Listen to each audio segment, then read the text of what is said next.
inside the business processes. If you didn't read it after tonight, you'll want to go and read it.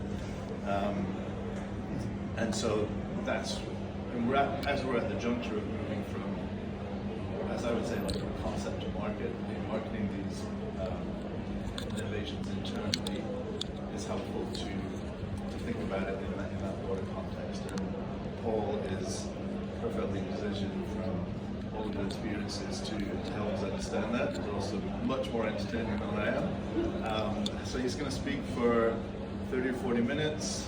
Apparently he's free to interrupt with questions or not, but we'll have some time for questions at the end.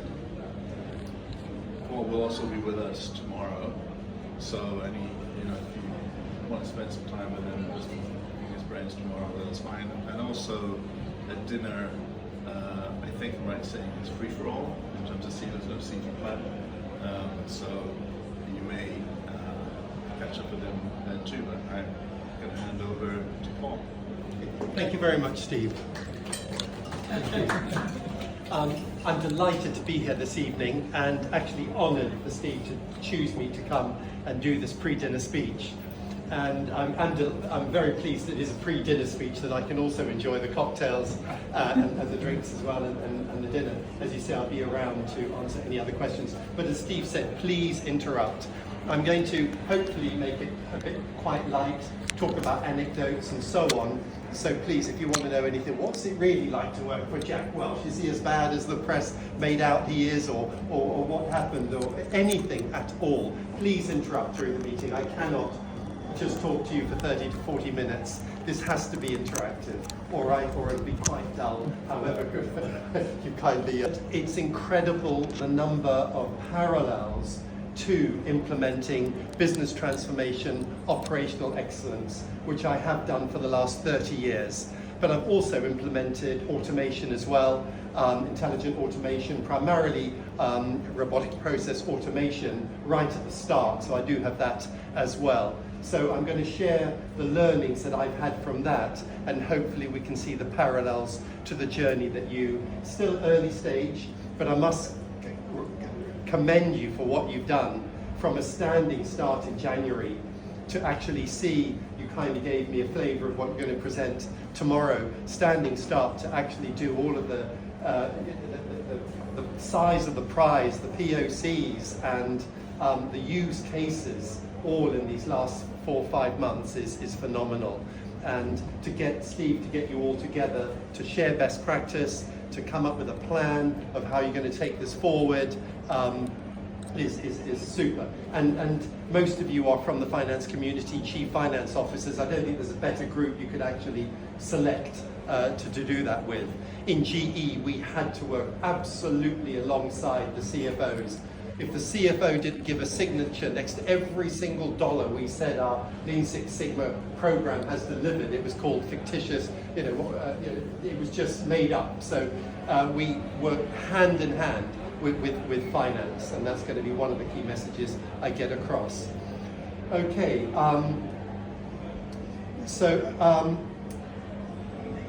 okay, and I'll start with you. Steve did share with me the Harvard Business Review, which I read. Thank you very much for sending that. And I know he sent it out to all of you. And the first article, which you said it's the most important one, the very last paragraph of the first article just talks about how important process is. I'm saying that because some of you, and understandably, if I say Lean Six Sigma, I would totally understand if you say, oh, for God's sake, that's been around for decades. How could that be relevant now? And how does that fit in? So hopefully I'll get across that it does, but it was nice to see this when he actually quotes. Executives need to think broadly about how process, data, people, technology, AI, and analytics come together to improve business performance. Process needs to lie at the core. After all, it's through processes that organizations deliver value. It's time for senior managers to put process back on their radar screens and begin to sort out how to make it better in their departments. So it's just interesting that that's the last paragraph on an article all about AI. And Eugene's excellent article that you wrote when you were in your previous company, and I thought that was a super quote. The most common interaction of AI and automation programs are digital variants of Lean Six Sigma style operational excellence. And Steve, I've heard you say you've long described your journey you're going through now as digital Lean Six Sigma. So other people are also showing the huge connection between the two. I don't think I need to cover the strategic importance of what you're embarking on. I think it's out there, but it is not a fad. I mean, this is a trend. This is, a quantum leap that everybody is going to have to make. A structural shift. It's going to be the biggest driver of change going forward. It's about not how we work, but how we think and create going forward. You'll find out tomorrow during the workshop, it's not about marginal gains. It's about redefining the way your companies operate. This will be a real sea change of going forward. In a bit of research I did ready for this evening, I came across, I don't know if you've seen it, the Bain's 2025 Global Private Equity report. And it actually highlights that they surveyed private investors representing $3.2 trillion of assets under management in September, so fairly recently, and reported that the majority of portfolio companies were in some phase of generative AI testing or development. And 20% of them already has use cases and actual results from GenAI and Agentic AI. So our competitors are absolutely already left the starting blocks and starting to make a big impression.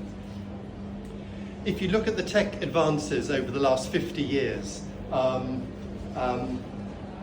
the PC revolution, laptop, everybody has a laptop, the internet, cloud computing. Yes, you're right, you're laughing, Mike. I mean, I remember when, the quote, why would any home want a computer? I mean, it's remarkable. You just think of what we've been through. A GPS, what that's done, smartphones, it's a supercomputer, in your hand. I think I heard that there's more computing power on a mobile phone than was used to land on the moon. I mean, it's facts like that are just absolutely phenomenal. GenAI and Agentic AI are digitalizing what we think and create, what we imagine, reason, and produce. A leap from automation to cognition. This is not the next wave, it's the sea change. It's difficult to picture, but some of you might have come across Amara's law. It actually says that we tend to overestimate the impact of new technologies in the short term, but then underestimate them in the long term. It's quite good to see that on a graph, so it's useful just to be aware of that. Okay, that's enough on the background. We know why we're here and why we're doing this. So now to get on to some of the similarities. History does repeat itself. So here are some of the anecdotes and my background. I've always liked to think I was at the cutting edge. I did TQM back in the 80s, that's how old I am. Procter & Gamble, we had Stephen Covey conducting the workshop, and we did that. It failed because it never quantified the financial benefits. Warm and fuzzy, no results. I then joined Texaco to at least spearhead their TQM program. It was more process excellence there. For Texaco, they sent me to the US on an assignment at the Texaco Quality Institute to work with Motorola, Xerox, AT&T, sharing best practices. Luckily, I worked with Motorola and learned about this thing called Six Sigma. Became a master facilitator for their 6 steps to Six Sigma before anybody knew about it, and helped train a consortium of suppliers. So I thought, my God, this stuff's amazing. And then transferred to the corporate headquarters in New York and started to apply it across Texaco, all Texaco businesses. Then I got headhunted to then join GE Capital to then spearhead and lead Six Sigma for all 27 businesses that made up GE Capital Europe. Now that is quite similar to TDR Capital. We were 27 businesses across Texaco Europe, all sort of parents. Most of the parents were back in the States. And they weren't just financial services. A quarter were asset management, Avis Fleet Services, aircraft leasing. When I mentioned modular space, I believe that's part of your group somewhere. We had modular space, tip trailer rental, and credit cards. I mean, it was the largest financial institution in the world, and yet nobody had heard of GE Capital. But the biggest change was we were the very first to adapt Motorola's philosophy that had only ever been applied to manufacturing. We applied it to service, transactional processes. Nobody had done that. And so when people think of Six Sigma, they think of the statistics, 3.4 errors per million opportunities to make an error statistics. No, it's much more than that. It's a whole philosophy, methodology, define, measure, analyze, improve, control. You've got design for Six Sigma. When you want to design a process from scratch, it's so broken, it's not worth improving. So it's so much more than what a lot of people think. So we were the first to apply it. And then we taught Motorola how to apply their own philosophy within non-manufacturing processes. And now you think Lean Six Sigma, yes, of course, well, big deal. But then it was new, it was different, it was huge. The commitment was enormous. And Jack Welch had to do things, to move an oil tanker, you had to be extreme. So he said 3% of employees should be full-time Lean Six Sigma process improvement experts.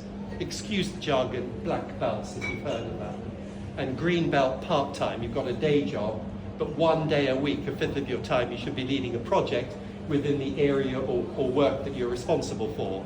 So 3% of your employees, everybody trained. If you don't go through Six Sigma and through the training, pass an exam and lead to be a certified black belt, you had to deliver at least 2 projects. Then the master black belt level, to be certified master black belt, you had to oversee at least 10 black belts being certified. So I can say I'm the proud first ever certified master black belt in Europe. So that was an enormous scale, and it hadn't been done before. So there are some parallels there. That was a huge commitment to make. And I'll give other examples where you didn't have somebody like Jack, because you don't, in most businesses, you don't have a supporter like that. If you don't go through the program, you'll have no stock options, no promotion, no future in the company. That's basically what he said. To give you a small anecdote, he said, right, black belts, select the high potential employees in your organization to become black belts. Of course, no business leader did that. They thought, well, who can we spare? Who's on the way to the car park we're going to get rid of anyway? This is a fad and come and go. And then, of course, at the end of the year, it was stock option time. And Jack would say, all stock options will only go to our high potential employees, which of course are our black belts. So they had to give stock options to black belts. And so that's just the sort of things that he would do to get people to change. Okay, and at G Capital we made a business acquisition on average every 10 days. And these were huge. Sobec, fifth largest in France, G Francona. So these, and I was always the first person parachuted in, and we used the Six Sigma to bring them on board within the culture of GE. So it's very all-encompassing. We focused for the first 2 years on efficiency, productivity, efficiency, so that we had products and services that we could actually sell. And then thereafter, it focused on sales, because sales is a process. And we came up with Salesforce efficiency, which is now quite commonly known now, but it really focused all the design for Six Sigma, coming up with new products or services that nobody had come up before. So that was my experience at GE.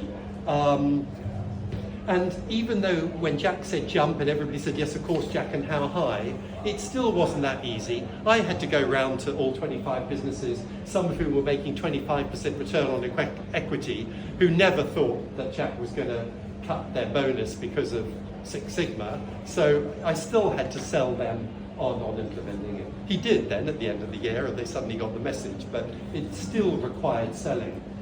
Then, of course, you have Generali, the complete other extreme. Those who don't know it, because they're not in the UK, hardly, 86 million. It's 86,000 people and 86 million customers. Huge. So to come in and change Italy's most respected, largest organisation, which had for 200 years never had central operations, but fiefdoms. France never talked to Italy, never talked to Germany, nothing ever came from headquarters, so that was quite a difficult task. When Mario Greco, the new CEO, came in and he said, I want to do something no other insurance company is doing it, I said, Mario, I know exactly what that is. It's RPA, robotic process automation. At the exchanging businesses that we took over the back office of Lloyd's of London, BA Systems, HR, procurement, I'd implemented Blue Prism, so I really knew it was probably still their best case study to date. But then I said, right, he said, right, Paul, you're now responsible for automation. So that's why I then was responsible for process and automation across global operations. Within 3 years, me and 3 individuals at the headquarters Centre of Excellence, we trained 350 Lean Six Sigma black belts, green belts. They could only have green belts, they couldn't afford to have full-time people. Experts, Six Sigma and robotic process automation experts, and we delivered 60 million in 3 years, euros. Delighted that half of that is proven new business revenue because of improved processes.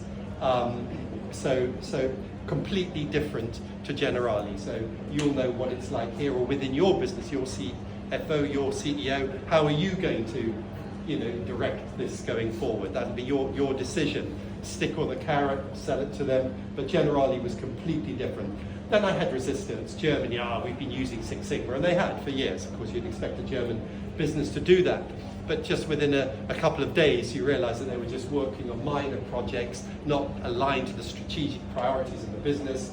So within weeks, they were delivering 30,000 euros per project to 150, and just had much more rigor around the program. France, they had their own, but just go where you were accepted, deliver the results. Then at meetings like this, when they present the results, the countries who didn't come on board said, oh, gosh, maybe let's have a coffee, pop over to Paris, let's have a talk. Oh, okay, you can have 6 people on your next black belt training. Those 6 delivered more than their entire continuous improvement program. Okay, now run a whole session for us in Paris. So you had to do it by persuasion. So it was never easy. That's when I met Daniel Dines, because I'd used Blue Prism. Some of you might be using them, I do apologise, but they were quite arrogant. I mean, there wasn't much around then. And I thought, there's got to be someone else out there. So I discovered this little company, 8 people in a little shared service office in Bucharest. And I thought, my God, this is brilliant. I brought them over. Daniel Dines and I got drunk on my little terrace. Where's Paolo? He knows Piazza Corduzio, where I live, the monastery of my Generali right next to on my little barbecue overlooking the piazza. And I was the first logo that UiPath can actually really state a global implementation. And of course, Eugene can tell you from the early days of what we did, it was probably UiPath's one of their largest clients, the most successful. It's front page on their web page, 250 million per year now from what I implemented with RPA. And another big mistake of my life. The first one was leaving Generali in Milan. I loved it there. Second one is Daniel Dines said, oh, for God's sake, don't join HSBC. Come and join me, UiPath. Oh, and it was the ego that got to me. Biggest transformation program in history, 700 people reporting to me. And I went for it. And of course, UiPath floated 3 years later at $40 billion. I would have had a nice little percentage of them. But anyway, we all make mistakes, but I wouldn't be here now. So there you go. We've all got something to thank those bad decisions for. Okay, Key learnings, focus on the customer. I know it's so obvious, but my God, if you just focus on what the customer really wants, everything else takes care of itself. You reduce the cycle time, the performance to the customer, you'll automatically deliver the performance improvement. So do your end-to-end customer journeys. Understand, what is the business all about, the essence of the business. That is so, so important. I've just got one example here, just to give you an example of this. Exchanging, which I co-founded, and we floated after 7 years at 660 million. It was unique. We just took over entire back offices of businesses, and then, lovely model, we guaranteed to deliver value of at least the cost base we took over within 10 years. Roughly 10% service simplification, process technology, 40%, aggregation, consolidation of operations, then offshoring, and then white space. Sell additional volume onto the platforms that we've created. So we took over the whole of the back office of Lloyd's of London and the IUA, International Underwriting Association, and we just put the two together. And what won the deal was when I went to see Nick Pretjohn, the CEO of Lloyd's, and I said, oh, by the way, Nick, this is what we do. This is, I cheated. My boss, David Andrews, who co-founded it with me, headed up Accenture for Europe, and he said, map the London market on one page. I cheated. It was the placing of the risk on one and the claims on the other. But when he saw this, well, the end customer, the underwriter, the broker, the exchanging back office always have the regulator at the bottom. Wow, is that all we do? Is that really what we're all about? And error rates, volumes, cycle times, and so on. He just said, we've had consultants crawling around us for years, mapped the process 40 times round the room. You have simplified complexity. And so I like to think that probably gave us that deal. Examples at HSBC. The reason they headhunted me from Generali was because it was the biggest debacle in robotic process automation history. Am I allowed to say who it was? Does it matter or not? We're all friends. We're all friends. Okay. It was Accenture, and they had offered to deliver 5,000 FTE savings. It was the largest Blue Prism deal ever signed, and they realised that they delivered 200. And the reason they delivered 200 is, Eugene, I'm glad you're nodding. You were there. You saw it. They were just throwing robots at broken processes. Because they were so expensive, they had to get a 12 FTE saving per robot, which of course they didn't do. Difficult to find that. And so that it was a complete failure. So they went to try to find the best process person they could to suddenly understand their core end-to-end customer journeys, which you think HSBC being the largest bank globally, except a couple of Chinese ones, that they'd have decent processes. It was Jurassic Park. They had no idea. When I got people in a room and I did workshops all over the world, it could have been anywhere. This happened to be in Dubai for the whole of the Middle East, North Africa, Turkey region. Right, onboarding, client onboarding. We'd map it out, and one key swim lane there is KYC, know your customer, to make sure that their money isn't money laundered when they open an account. What they did, then another group of people for 2 hours in the afternoon, and then we found, KYC. Okay. So every time your high net worth individuals want a new product or service, you go through this entire laborious know your customer process. And the data's put into different systems, which of course never would align with what they gave in the first time. So can you imagine how that upset the customers? Unbelievable. And by just doing that, 2 2-hour workshops, couple of workshops, you can just get rid of an entire swim lane. And yet what we would have done is automate it. Okay, so you just get rid of, don't automate a broken process or a process that doesn't need to be done. So it's so important to understand that. Or certainly don't offshore or outsource one. It's impossible to fix it afterwards. Um, um, I've got so many examples there. I mean, it used to take 60 days in Hong Kong to tell a customer whether they could have a mortgage or not. The client had gone somewhere else. They needed to buy that apartment. And so we could measure, if you got that down from 2 months to a week, you could measure exactly what the conversion rate is. At Generali, when we realized you made a sale for life insurance on the phone, and it used to take 2 weeks to get the policy document to them, anything can happen and oh, maybe this isn't a good idea any longer. We got it there at the breakfast table the next morning, and the conversion rate was almost 100%. You know, it made a huge difference. A couple of other examples of AI in Generali. Europe assistance business, one of the largest, roadside assistance, or if you have trouble traveling. When somebody phoned up, their car had broken down, we used chatbots. If they asked a question, what? Say that again. 3 times it would go to a human, but we would test 3 times, and then from the GPS from their phone we would automatically tell. We know exactly where there's a car to help them, how long it's going to take to get there. Of course, their mobile number pulled up all the details for them, and so on. So we halved the number of people in the call center by 50%, just from using some very basic tools within Generali.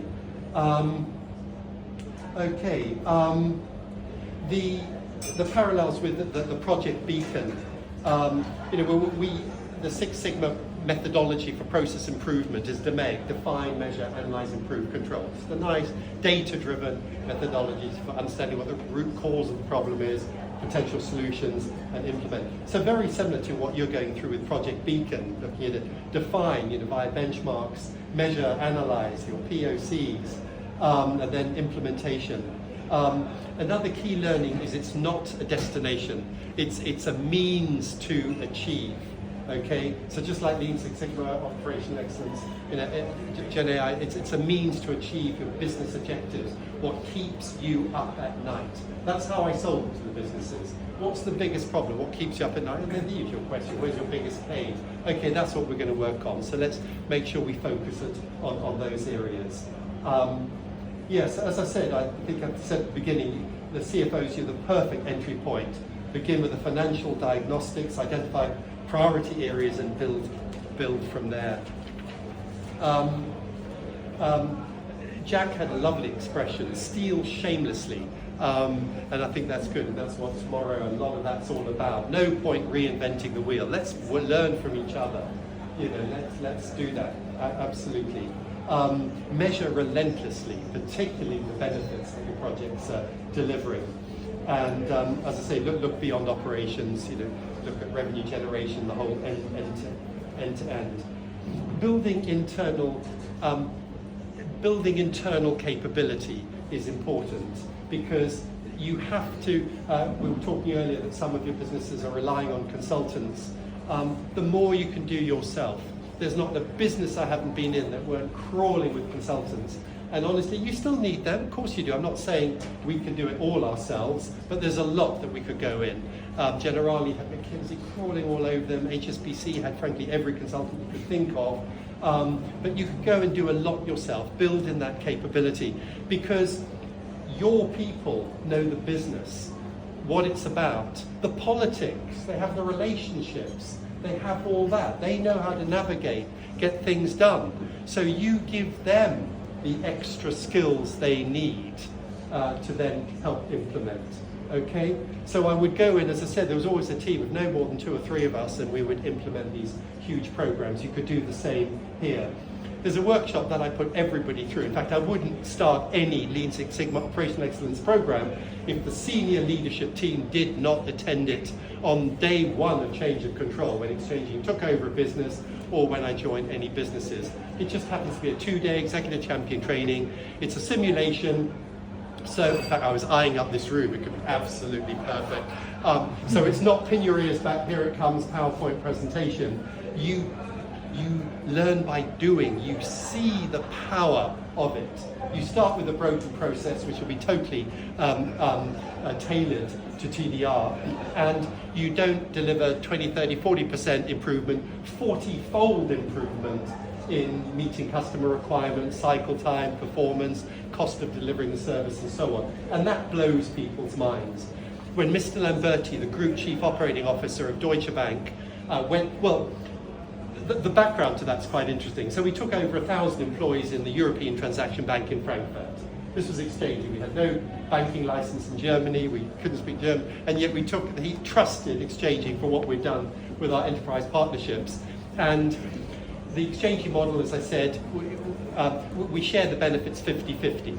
So when he had slashed and burned 10% year on year for 5 years in a row, and he thought there was nothing left, that's when he said, okay, over to exchange it. After 3 months, he came and visited, and he said, I wheeled in black belt after black belt, and he said, what is this? What is this? There was nothing left, and each project would show how we're delivering €250,000 euros, and he said, what is this Six Sigma stuff? Put me on a 2-day champion training to educate us. So I put him and all his direct reports through this 2-day. And he said in writing, you can quote it anywhere, best educational experience I've ever been through. And I asked him, as I do all participants at the end of the 4 simulations, what would you have done at the end of simulation 1? And he said, we would have automated it. And yet you look at the final simulation, straight through processing, just unbelievable. That gives another little story. Straight through processing, we all know what that means. At HSBC, it actually stood for straight to printer. Our clients, this is the sort of thing that comes out. Our clients would fill out their customer details, of course, electronically, as we always do, open a bank account or mortgage. It would go to some back office who honestly would print it out, put it into PDF, and then scan it over to India, who would rekey it. This is just the sort of nonsense that went on. You just find this sort of stuff going on, and that's HSBC. Okay, so build internal capability is very, very important. What else can I say on that? Okay, so really just my summary of the key learnings. It must be led from the top. I've given the examples of Jack Welch, that's how he did it. You must decide. Likewise, Generali, it was down to me selling it to every individual country, all 27, or 24 in Generali's case, global business units or individual countries. So, but it does help having that central support. But they did see us as headquarters coming to enable and help them, not just come and ask for information. So it's seen as a real plus from headquarters that we actually help them achieve their business objectives. Ensure projects are aligned to the strategic objectives of the business. Relentless, as I've said, quantification of the financial benefits. Focus on improving customer experience, absolutely key, which leads to productivity gains. And the building the self-sustaining capability. Jack did have a lovely expression, all the tools and techniques in the world won't make any difference unless you get people's software right. And I quite like that. So actually before our Lean Six Sigma program, we implemented CAP, change acceleration process, to sort of help before Six Sigma came along. So you've got to work on that behavior culture change, as with any automation technology implementation. Okay, so that's really my key takeaways. 3 things to really leave on. Start with that mindset change. That anecdote I just gave. Even Jack realised you had to focus on the soft stuff. Doesn't often come across that way. And the fact that he said it was the most profitable undertaking in GE's history to come from Jack Welch, that's something. And he's probably the most successful businessman ever. He added 500 billion net worth to GE during his tenure. So he wouldn't do this if it didn't hit the bottom line. Use AI to enable your strategy, not as a standalone initiative in itself. And then build scale. Start small, but you don't have to do POCs everywhere. That's something that we found out at Generali. It's proven. It is proven. So really, you really can accelerate at a faster rate now that it's already proven. And it's the portfolio of the projects that actually lead to big transformation. So my closing comments, your journey today really mirrors, hopefully you can see the parallels to the significance of what Lean Six Sigma actually did almost 25 years ago. And it does, but far more so, okay, even more than what I've just summarized. You've now got the tools, the external expertise with people like Eugene and UAI Labs and others. You've got that real external expertise, so let's use it to build the internal capability here across TDR, to build your own talent, and the timing now is absolutely right. You really do have the opportunity to transform how your companies operate, compete, and grow. It really is yours to seize and to do that right now. Thank you again for allowing me to speak this evening. I hope the anecdotes, insights, lessons have been useful. You can see the parallels, and I really look forward. I said please interrupt me while I go, but I was conscious of the time. But I think I've been bang on, but I think slightly early. So please, do we have time for questions? So please, great. How do we ensure that with all these automations across the company adding lots of value, we don't just create a much more complicated IT landscape? Right, great question. Actually, I had a similar, back to relate it to the projects. We had the expression, don't create cottage industries. Don't go and create these, everybody repeating. That's really why Steve's getting you together now, and with the oversight of Eugene and his team, working closely with your core systems. You were just telling me now about the guy responsible for one of the big ERP, to make sure that you're integrated with that, and that you don't then make it more complicated, more complex. Just overseeing all the projects that you do. So before you select that project, that you need to look at that and make sure it fits into your overall strategy and your portfolio of projects. Does that answer that, or anybody else want to add to that? But the selection of projects is key. And don't feel, that was the good thing about the Six Sigma debate, define, measure. You measure, you analyze the data, you think, oh my goodness, we're not going to get the benefit that we thought we would. Can the project in the past, oh well, we've invested in it, we need to carry on. No, if you find you're doing a project that doesn't meet what we're looking for, can it move on, pick another one. I think the other thing is that I'm learning coming out too. Because you could say, well, we've got have an EG and we're looking at accounts receivable and process money to understand what's going on here. And you can't just look at that. You've got to, is there something going on here that actually started here? That the root cause is actually outside of what you're looking at. And there's something going on here. You might risk automating rather than fixing, and it's going to continue to be a root cause for something. So it's that end-to-end process. Absolutely. I think is the key. Any other questions? Come on, I love questions.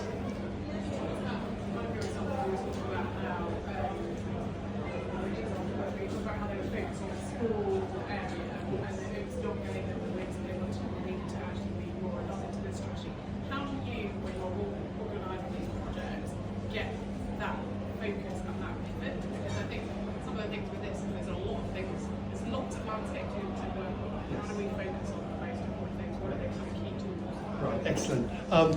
That's a great question. How do you focus on the bigger picture rather than just having smaller projects? That's why those end-to-end customer maps are so crucial, absolutely fundamental. All of your core processes. I gave you the example of client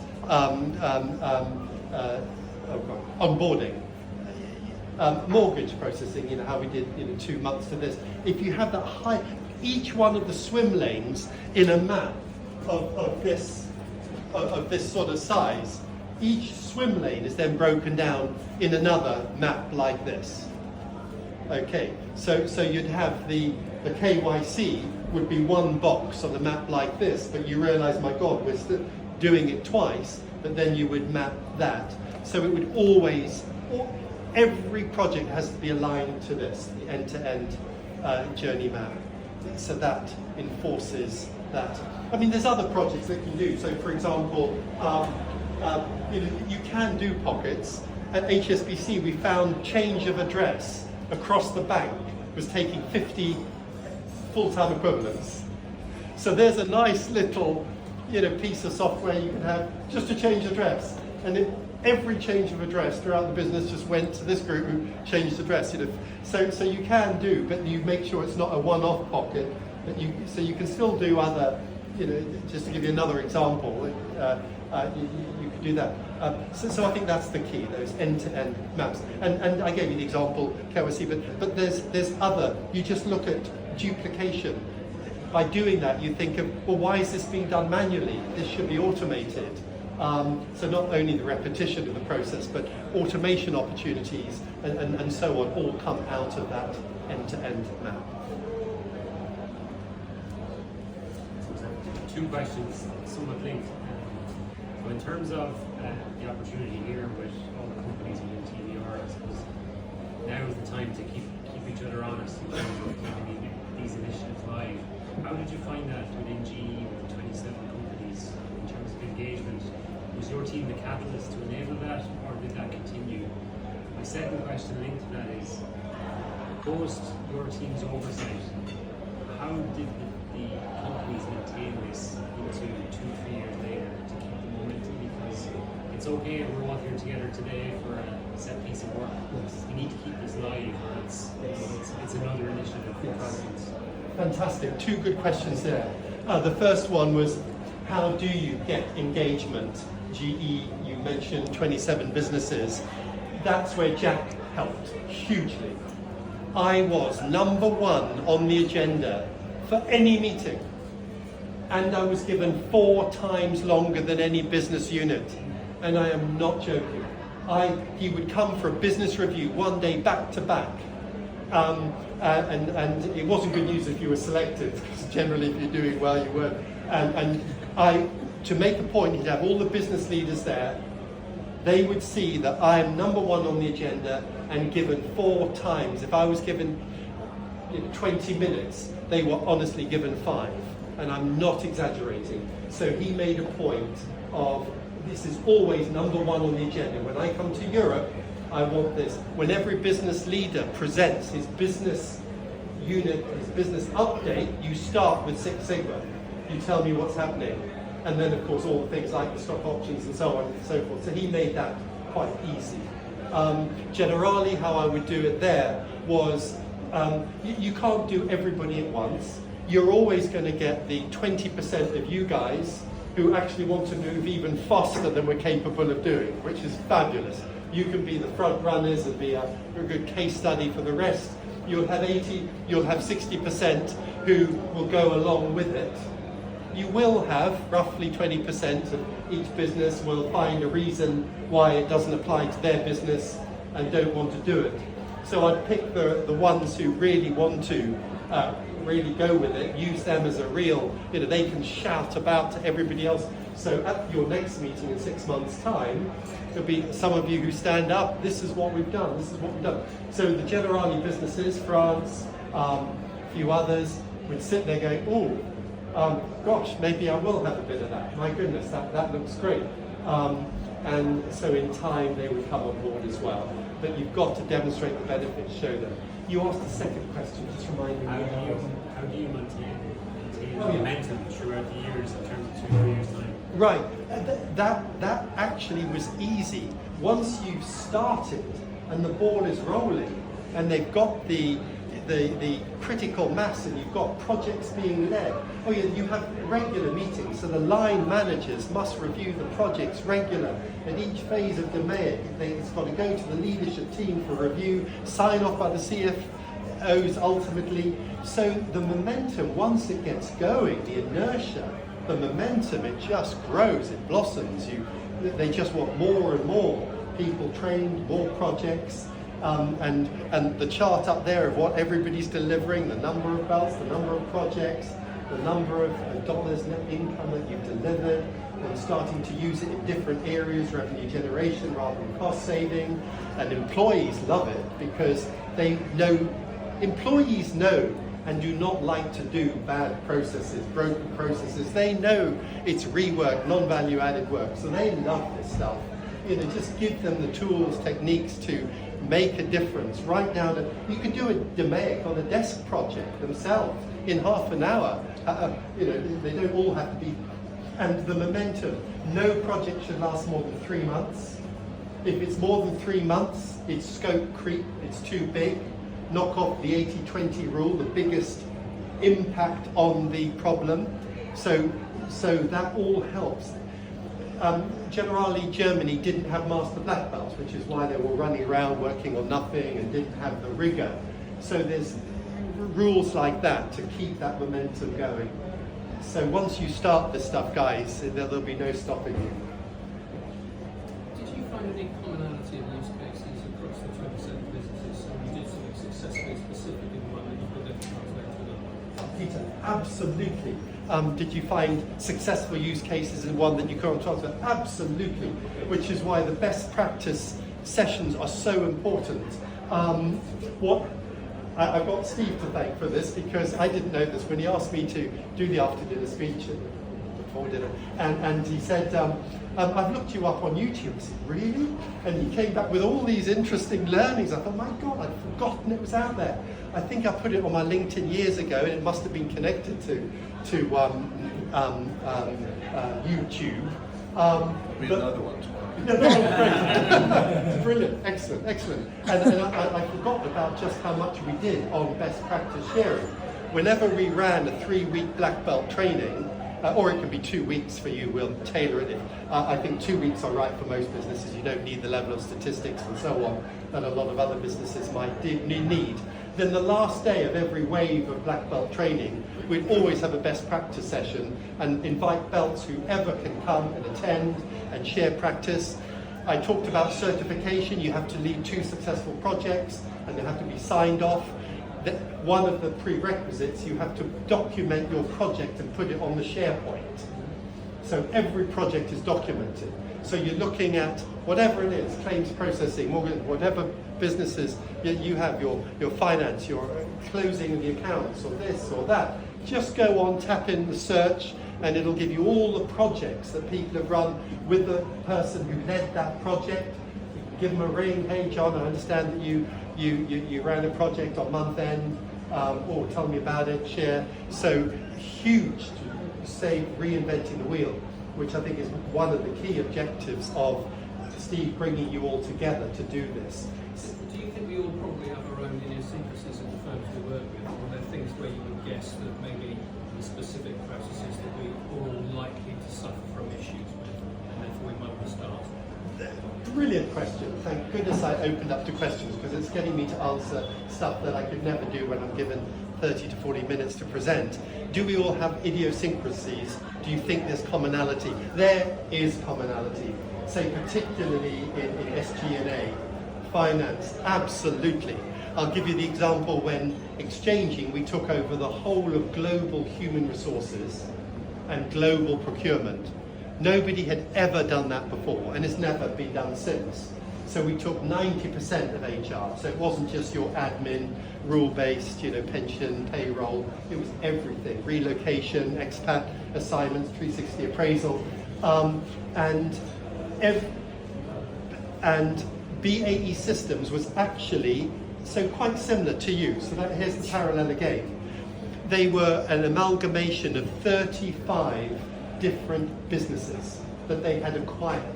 Eurofighter, their part in Ordnance Survey, the shipbuilding.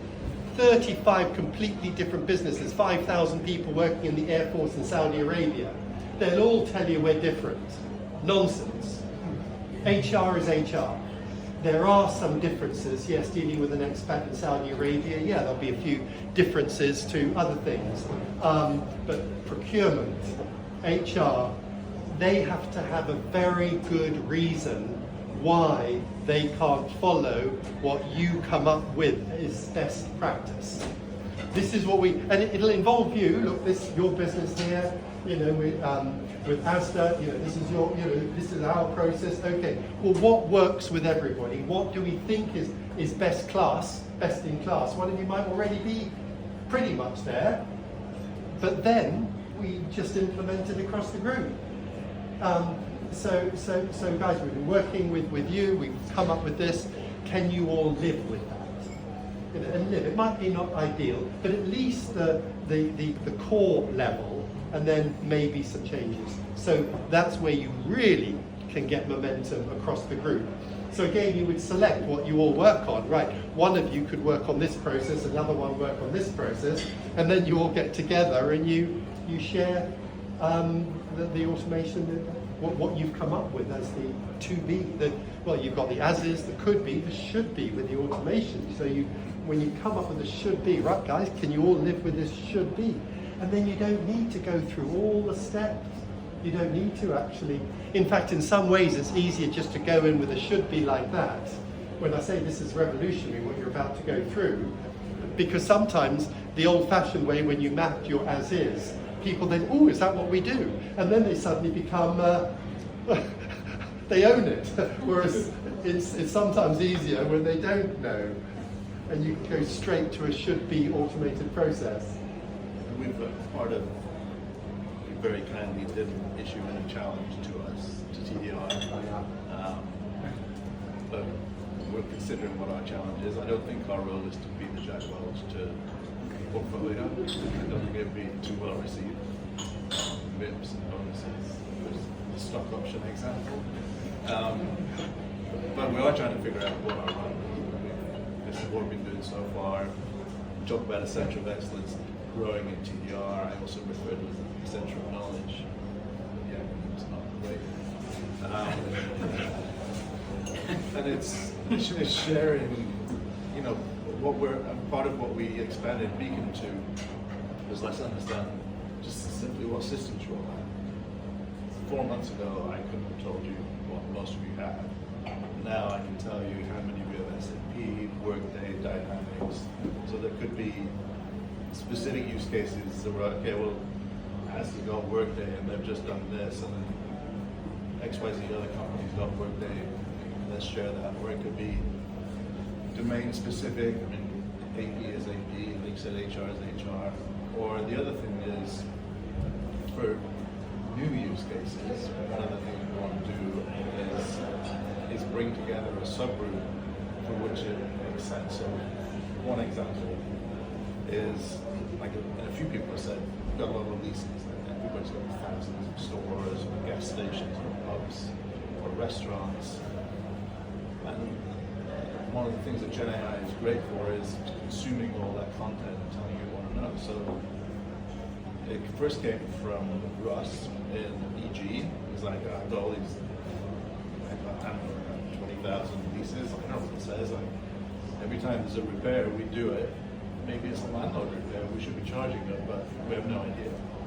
We're not going to go find it, but with an LLM AI sitting on my portfolio, it could. We then speak to NKD, who are not here today. They're like, that's great. We want exactly that, but could it also give you my accounting entries? So then we're like, okay, so, and then, has a few stores, Buffalo Grill has a few restaurants. So is there a subgroup of four that should actually design a use case that would answer the wishes of a much greater group and develop it together, develop it one time, spread the cost, it's not TDR cost, but have it be applicable across publicized across portfolio. So I think there's a lot of, we are more alike than we are dissimilar.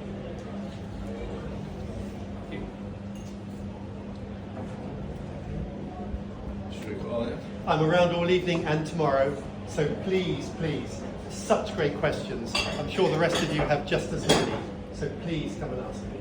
You can see how much better I just love questions rather than just predicting what you might want to hear. So this is great. Thank you very much. Thank you.